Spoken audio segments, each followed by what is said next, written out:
cuánto he aprendido. Y el Señor me dio una palabra esta semana que se llama: la intención está en mi corazón. Oiga bien, hermano, la intención está en mi corazón. La intención es una motivación o propósito real de una acción, de un pensamiento o de un sentimiento. Esa es la intención. Recuerdo que mi mamá decía: hija, yo a veces le decía: mamá, no pude hacer tal cosa. Y me decía: hija, quédate tranquila. La intención es lo que basta. Y a veces la intención de nuestro corazón, ¿cuál es? Jeremías 17:10 dice: yo, el Señor, que examino los pensamientos. Mira lo que dice: que Él examina los pensamientos, que escudriño las intenciones del corazón.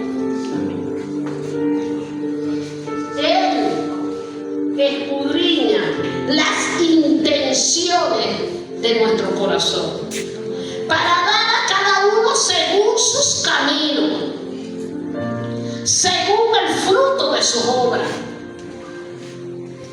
Él escudriña, juzga profundamente qué intención hay en mi corazón y qué hay en el tuyo. En una oportunidad, Jesús entra en el templo y comienza a enseñar, a hablar de lo que Él sabe hablar, de la plenitud de su palabra. Y llegan los fariseos. Los fariseos eran un grupo de religiosos dentro del judaísmo que eran estrictamente observantes de la ley de Moisés. Ellos estrictamente observaban la ley de Moisés y querían que otros la aplicaran, pero no ellos. Así la vida es un jamón. Yo mando a hacer algo, pero yo no lo hago. Ellos tenían el reconocimiento del pueblo y tuvieron la osadía de preguntarle a Jesús: ¿con qué autoridad tú hablas? Pero Jesús no le respondió. A veces molesta cuando uno pregunta y no le responden, ¿verdad? Pero Jesús, en su sabiduría, ellos preguntaron y Jesús no respondió. Pero luego Jesús, me imagino que volteó y le narra una parábola llamada la parábola de los labradores malvados. Lo puede encontrar en Lucas capítulo 9. Jesús, a través de esa parábola, le dice a ellos, le da a entender que por su rechazo que ellos tienen al Hijo de Dios a otro. Debido a eso, los religiosos, al escuchar estas parábolas, sabían que Jesús se refería a ellos y conspiraron para matarlo. En ese momento no pudieron hacerlo, pero antes del día de ser entregado, Lucas narra que nuevamente llegan los religiosos buscando la manera de que Jesús se equivoque para ellos acusarlo.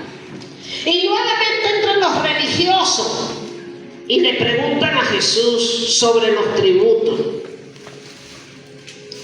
Le dicen a Jesús: ¿será lícito darle tributo al César? ¿Tú crees que nosotros debemos darle tributo al César? Buscando una falla a Jesús.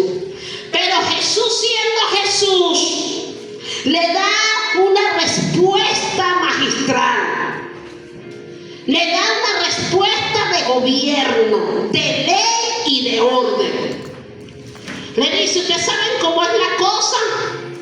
Denle al César lo que es del César y a Dios lo que es de Dios. Le quiso decir al César, páguenle el tributo, y a mí denme su corazón, denme sus pensamientos, arrepiéntanse de todo lo que hagan y pónganse en lugar a cuenta conmigo. Denle al César lo que es del César, pero a Dios denle lo que es de Dios. Ellos quedaron maravillados de la respuesta de Jesús. Después viene otro grupo llamado los seduceos, que esa gente eran feos. Lo cual los seduceos eran una clase aristocrática, eran poderosos, eran ricos. Controlaban el templo de Jerusalén y aún el Sanedrín. Ellos hicieron alianza con los romanos. Ellos se oponían a Jesús y a sus apóstoles. Ellos no creían en la resurrección ni en los ángeles. Ellos creían en el aquí y en el ahora. Si viene la muerte y encuentra a la persona haciendo algo bueno, ya se va. Ellos no creían en un trato directo de comunión con el Señor. Y le citan a Jesús del levirato. La ley del levirato en el libro de Deuteronomio capítulo 25 no era otra cosa, como ellos no creían en la resurrección, no era otra cosa que en esa ley de Moisés decía que si alguien se casaba, una mujer se casaba y se moría su marido, ella podía casarse con el hermano del muerto. Porque como no tuvo hijo, tenía que haber descendiente en esa familia. Esa era la ley del levirato. Si a la mujer se le moría su esposo, no dejaba hijo, ella se casaba con el cuñado, que mantequilla, la ley no estaba tan mal. A lo mejor viéndolo bien, el cuñado estaba mejor. No sé, me imagino yo, tú sabes que yo soy creativa. Pero eran mujeres con suerte, chicos. Si se moría ese, se tenía que casar el hermano. Y cuando esa mujer pariera, tenía que ponerle el nombre al niño del que se murió, para que fuera reconocido ese linaje en Israel. Pero también había un año.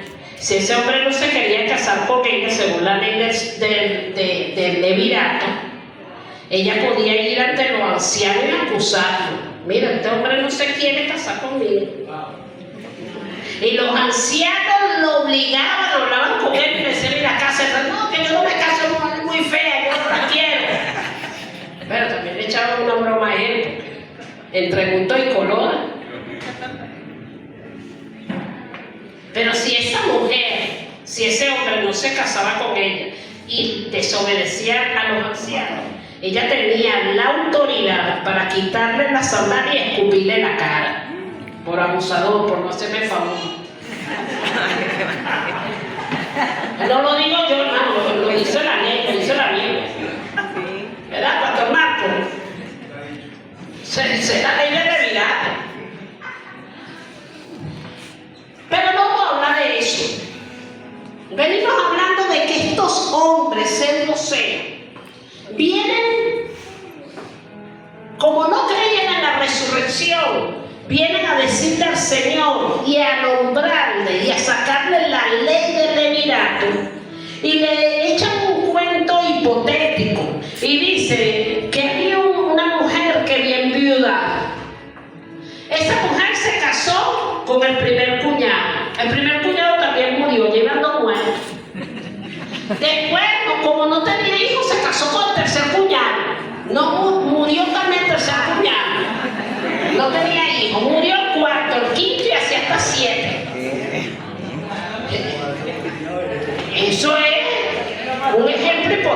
seco, porque yo creo que un hombre con 5 cabales de mente, ya ve que los 3 hermanos muertos, mira, yo ni volteo a veces. Pero ellos le citan y le dicen a Jesús, Jesús, nosotros queremos saber cuando en la resurrección, ¿de cuál de estos 7 hombres esa mujer es esposa? Porque es que ellos estaban buscando de entorpecer al maestro.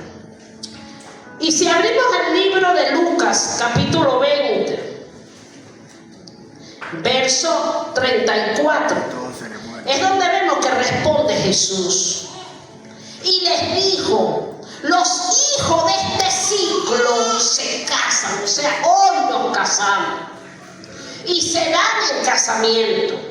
Mas los que fueren tenidos por dignos de alcanzar aquel siglo y la resurrección entre los muertos, ni se casan ni se dan en casamiento. O sea, aquí nos casamos, pero allá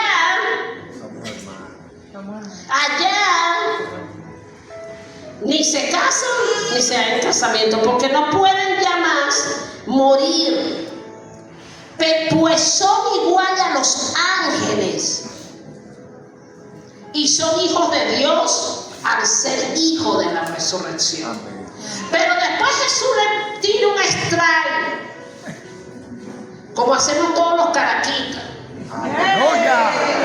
y le dice a ellos en el capítulo, en el verso 37, pero en cuanto a los muertos que han resucitado, o sea, ustedes no están apegados a la ley, yo le voy a citar la ley. Pero en cuanto a los muertos que han resucitado, aún Moisés, ustedes están aplicando la ley de Moisés, ¿verdad? Les enseñó en el pasaje de la zarza, cuando llama al Señor Dios de Abraham, Dios de Isaac, Dios de Jacob, porque Dios no es Dios de muertos, sino de vivos, pues en Él todo vive. Amén. El Señor le da un strike, le tira una lanza allí, una bola bajita, y se poncharon. ¿Por qué? Porque el Señor le está diciendo, ustedes que viven citando la ley de Moisés, ¿cómo ustedes no creen en la resurrección?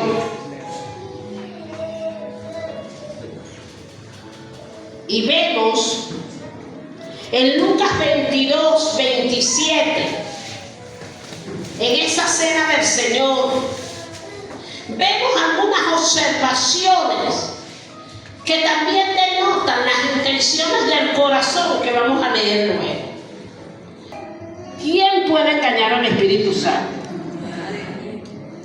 También era fingir un acto de generosidad para ganar el respeto con los apóstoles.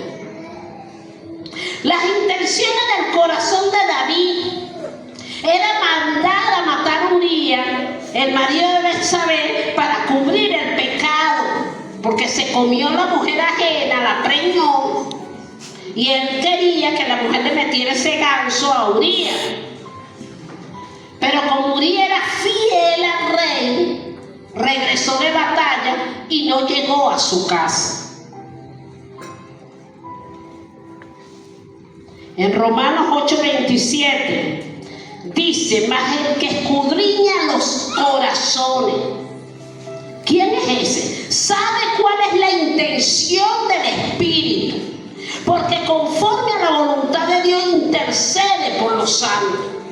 ¿Cuál es la intención, varón de Dios, mujer de Dios, de tu corazón? ¿Cuál es mi intención al yo hacer un favor a alguien para que me lo devuelva? ¿O tienes una intención de hacerle daño a alguien hablando mal de él? ¿O tu intención del corazón es apartar un alma de los caminos del Señor? ¿Cuál es la intención de tu corazón? ¿Cuál es mi intención? sabes, pero Jesús también. Jesús no puede ser engañado. Dice la palabra de Dios en Hebreos 4:12 que la palabra de Dios es viva. Viva para ser predicada a quién, a los vivos, o sea, a usted y a mí. La palabra de Dios es para nosotros y dice que es viva, o sea, que ella, cuando es escuchada y atesorada, produce fruto en nosotros. Isaías 55:11 dice que así será mi palabra que sale de mi boca, no volverá a mí vacía, sino que hará lo que yo quiero y será prosperado en aquello para lo que le envié. O sea, la palabra de Dios es viva, dictada por un Dios vivo, para usted y yo que estamos vivos, para oírla, aprenderla, ser formado y encaminado en ella. Dice que la palabra del Señor es eficaz, o sea, tiene poder Dios a través de la palabra para cambiar hombres y mujeres, ¿verdad, hijo? Que tiene poder para cambiar, porque Dios es fiel y verdadero. La palabra de Dios nos santifica, pero dice también que es más cortante que toda espada de dos filos. Ella separa la verdad de la mentira. Ella separa lo espiritual de lo carnal. La palabra de Dios es el único libro que cuando lo estamos leyendo nosotros mismos, nos estamos identificando nosotros mismos. Porque empezamos a ver en ella todas las fallas que tenemos y lo que nos falta. Es eficaz, es cortante. Dice que penetra hasta partir el alma y el espíritu. Podemos ver que el espíritu nos lleva al arrepentimiento, ¿verdad? Cuando el Espíritu Santo toca nuestro espíritu, nos lleva al arrepentimiento. El alma, porque en el alma está la mente, las emociones. Y dice que ella puede atravesar las coyunturas y los tuétanos. Esta es la palabra de Dios. Dice que discierne los pensamientos y las intenciones del corazón. Hay intenciones en hombres de Dios, mujeres de Dios que están sentados en este lugar que no son buenas. Hay intenciones en nuestros corazones que no son buenas. Planificaciones que estamos haciendo de cómo dañamos a otro, cómo señalamos a otro, qué buscamos de otro. Hay intenciones o malintenciones en nuestro corazón que queremos que alguien quede mal. ¿Cuál es la intención de nuestro corazón? Dios siempre nos confrontará con su palabra, siempre nos confrontará con la verdad. Todo motivo, todo propósito, Dios lo sabe. Pero Él nos juzga a ti y a mí con el conocimiento de su palabra.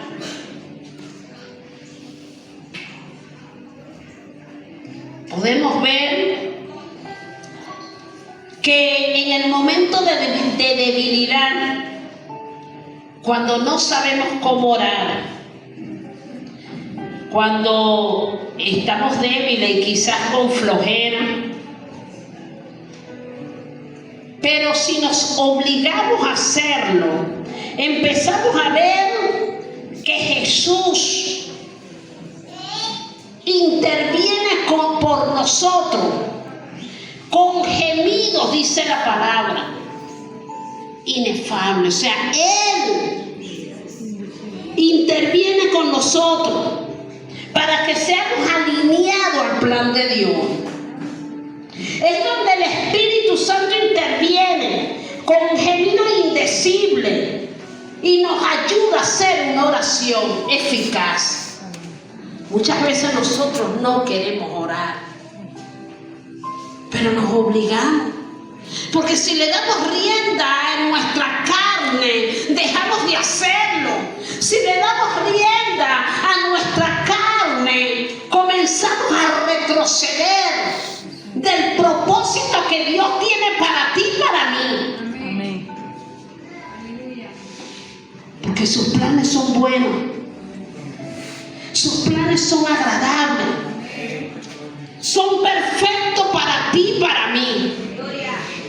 Somos nosotros que en nuestra debilidad nos apartamos de las bondades de Dios. ¿Cuál es la intención de tu corazón? La intención de tu corazón es arreglar las cosas realmente.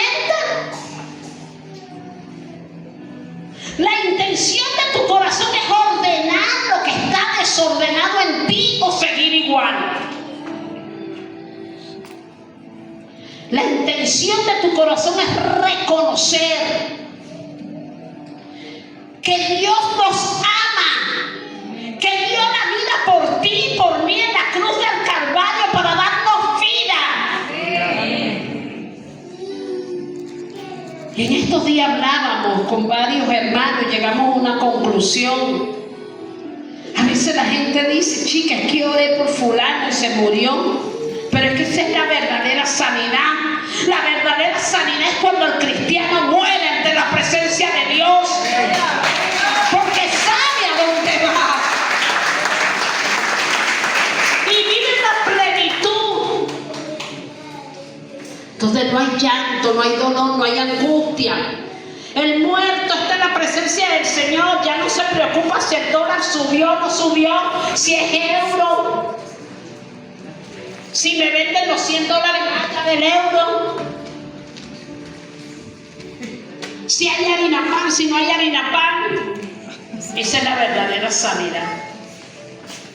Pero estamos acostumbrados que nos decepcionamos si oramos por alguien y Dios no lo sana.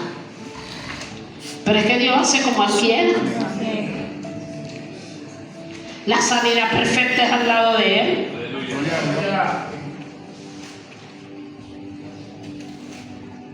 Y dice Lucas 22 que el Señor Jesús sabe tanto las intenciones de nuestro corazón, que cuando Él habla de la hora de su muerte, cuenta el doctor Lucas que los discípulos tenían una discusión entre ellos. Fíjate tú, los discípulos que estaban sentados con Jesús, que caminaban con Jesús, que conocían a Jesús, que habían visto los milagros en vivo de Jesús. Entre ellos, cuando Jesús le asomó sobre la hora de su muerte, los discípulos terminaron discutiendo. Y usted dirá, los discípulos, por supuesto que sí, son humanos. ¿Sobre cuál de ellos debía ser considerado el más importante? Yo creo que ellos allí lo que querían decir, al irse Jesús, ¿cuál de nosotros ocupará su puesto?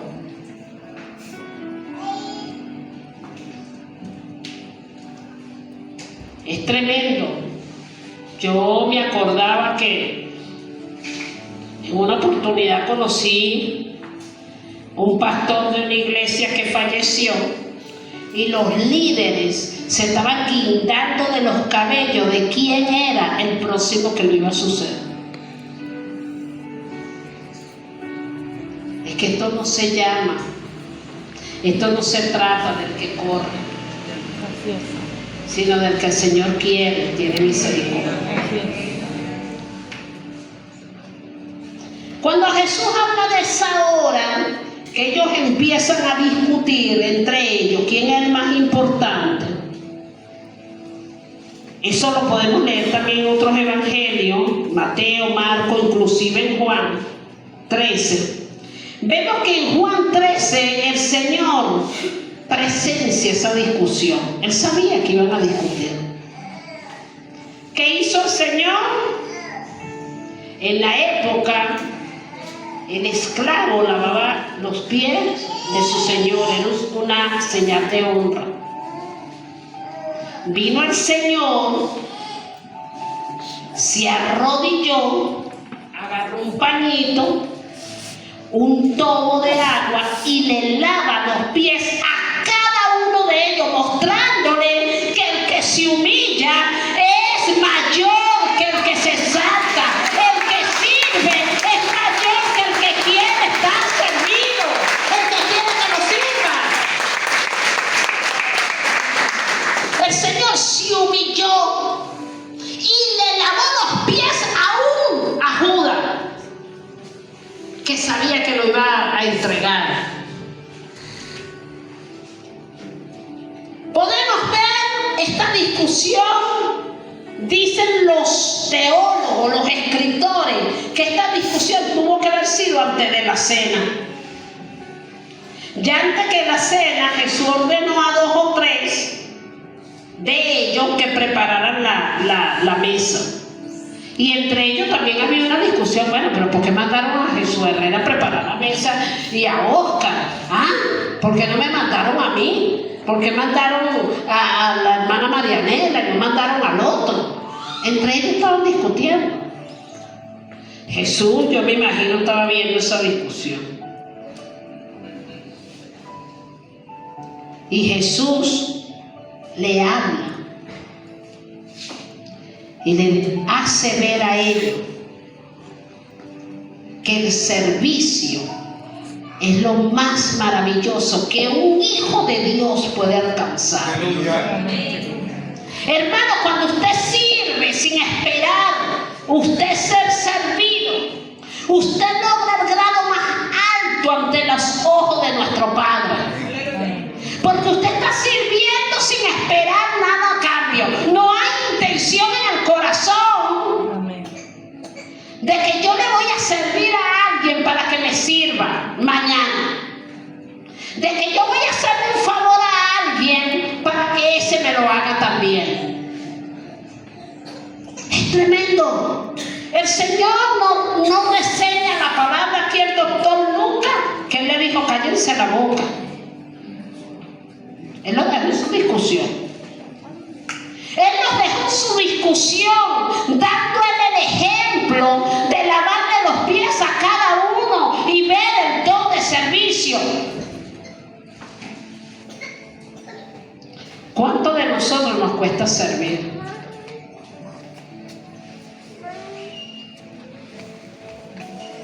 ¿Cuánto de nosotros nos cuesta servir? Hoy el Señor, a través de esta prédica, me hizo hacer un análisis de mi vida y de mi corazón. ¿Cómo estaba yo percibiendo esa intención dentro de mi corazón? Por eso lo dije el día jueves en el discipulado.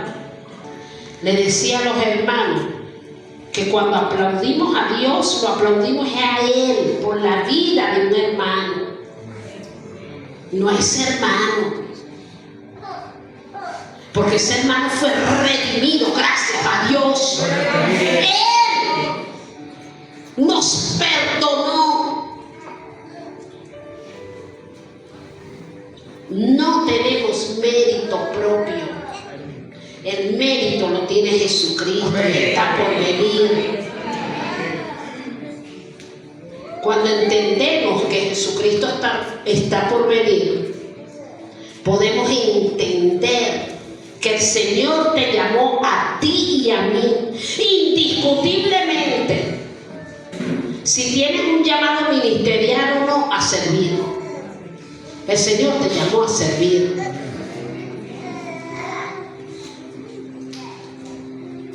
Yo le decía el día jueves a los muchachos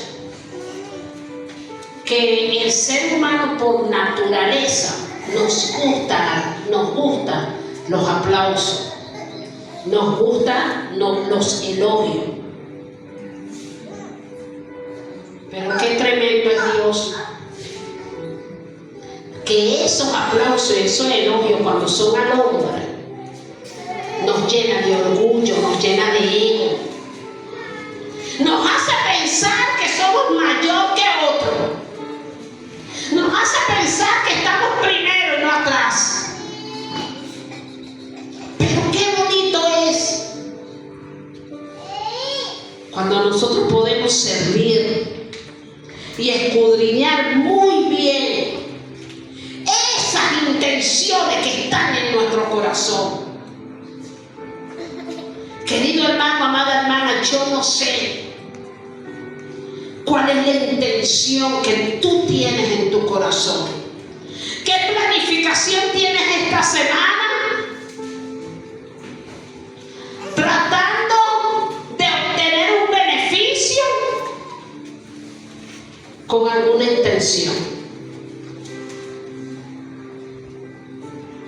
A veces las intenciones del corazón nos hacen dejar a Jesús a un lado. Porque nuestra intención es que yo voy a conseguir el empleo tal, porque allí es el jefe y me lo va a dar. No es allí, Señor, es Dios. Jehová de los ejércitos te dará ese empleo si Él quiere, para su gloria y honra. Él te dará ese empleo.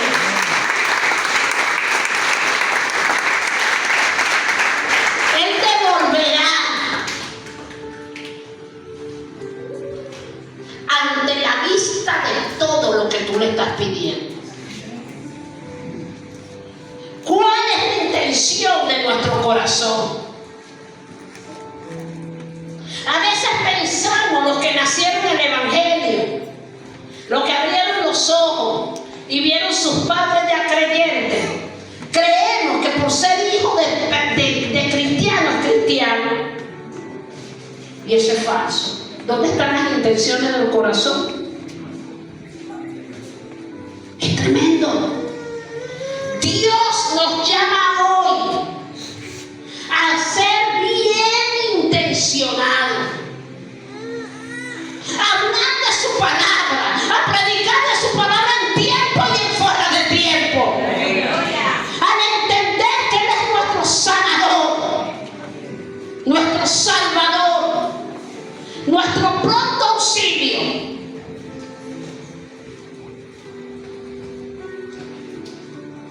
El domingo Dios permitió, teníamos 2 meses orando, y el Señor permitió traer una palabra a través de esa mujer, lo que era el don de servicio. Amén. Sin quejas, sin reproche, con madurez. Si quedó para mí, quedó. Si no quedó, no quedó. Si hay, si no hay, no hay. Pero yo sirvo, yo sigo a Jesús, yo lo invito a Él, yo avanzo, yo no me quedo atrás, yo sigo adelante. Es que usted no se puede parecer a otro porque usted no es esa persona. Dios le dio su propia esencia para adorarle y bendecirle. Dios le dio a usted su propia esencia. Hermanos, no tenemos tiempo para perder el tiempo en niñerías. De que si el hermano me habló, no me habló. De que si yo no voy a la iglesia hoy porque no quiero. No. El Señor es claro y único. Busca primero el reino de Dios, su justicia, y todo lo demás será añadido. Él nos manda a buscar primeramente su presencia.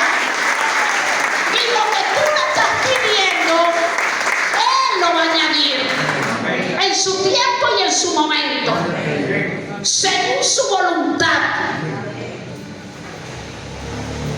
Es que Dios nos ama. Es importante, pueblo de Dios, que estemos apercibidos. La venida de Cristo está cerca. Dios quiere hombres y mujeres que se levanten a predicar su palabra. Dios quiere hombres y mujeres dispuestos, que la intención de su corazón sea una: dar a conocer a Jehová de los ejércitos y el sacrificio en la cruz, que es el único que nos libró de pecado. Y que somos salvos gracias a Él. Que tenemos hoy una salvación hecha regalo para con nosotros. Dios en su infinita misericordia quiere que cada uno de nosotros estemos pendientes de cuidar las intenciones de nuestro corazón. ¿Cuál es tu intención? ¿Tu intención es que te vean? ¿Tu intención es hacer para que otro vea lo que tú hiciste? ¿Tu intención es traer algo para que todo el mundo sepa que tú lo trajiste? Cuidado con las intenciones de nuestro corazón. Allí donde esté, incline su cabeza.